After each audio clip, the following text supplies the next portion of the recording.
natin ay Prism Blue, 4G siya, dual SIM. And then ang price niya ngayon sa market is 1,376 AED. So meaning kung 1,376 AED yan, convert natin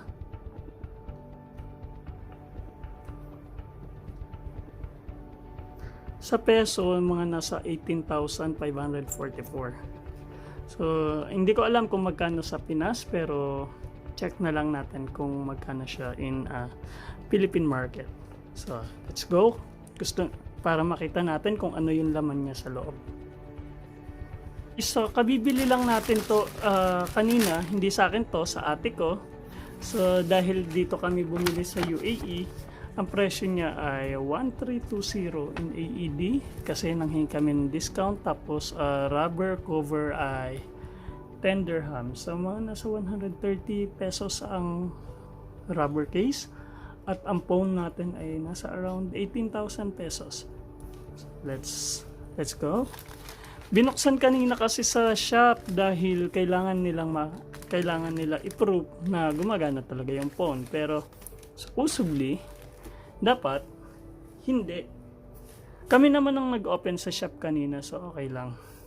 So i-review natin yung pusa. Hindi pala ang pusa, yung S10 Lite. Yan. So ito yung 10 dirhams na rubber case. Worth it naman, maganda naman Tapos ito yung phone, so dapat nakasealed siya. Ang color niya ay Prism Blue. Yan. Asan ba ang kanyang information? Yan. So, mabasa nyo, no? Prism Blue na 128 GB.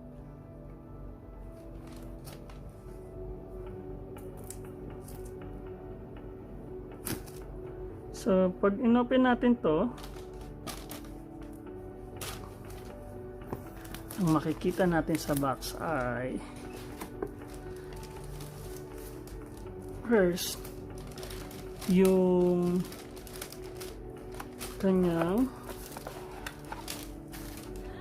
free na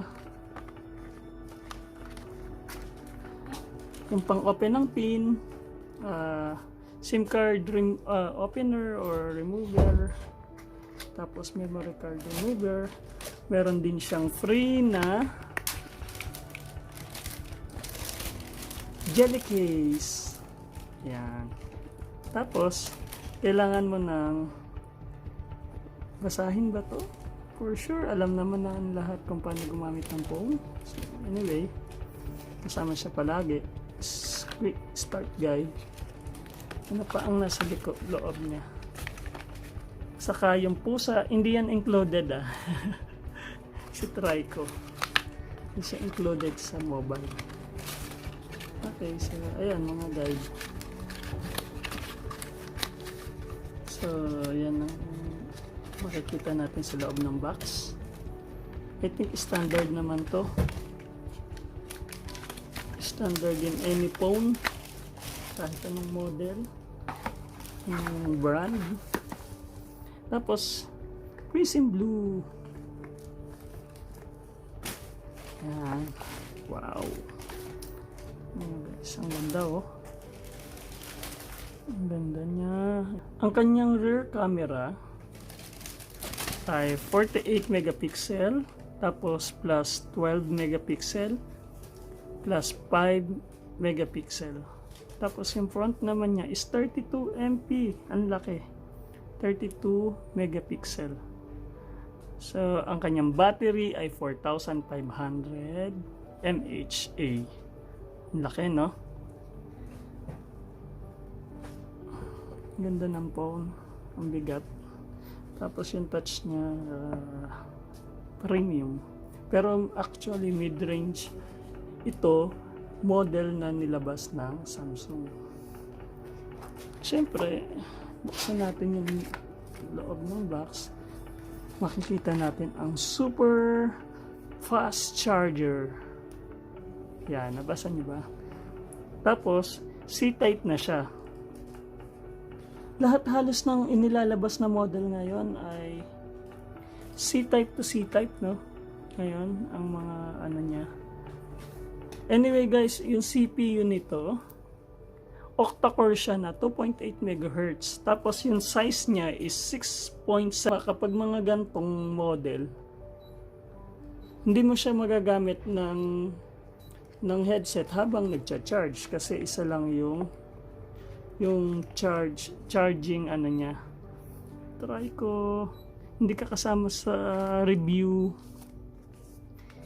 Isa lang yung port niya, so isa lang pwede mong gamitin, unlike ng mga dating model na habang nagcha-charge pwede kang gumamit ng headset. Yun lang naman yan. Pero ang ganda dito, mabilis, sobrang bilis ng charging niya. Tapos 4,500 mAh. Sabi nila matagal.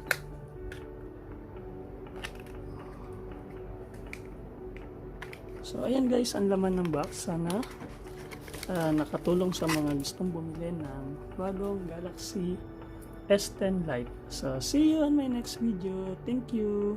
Ang ganda 6.7. Saka yung camera niya, naka-intrude yung ano niya. Naka-extrude yung lenses niya. Meaning naka-angat siya sa likod. So ayan lang guys. Thank you for watching.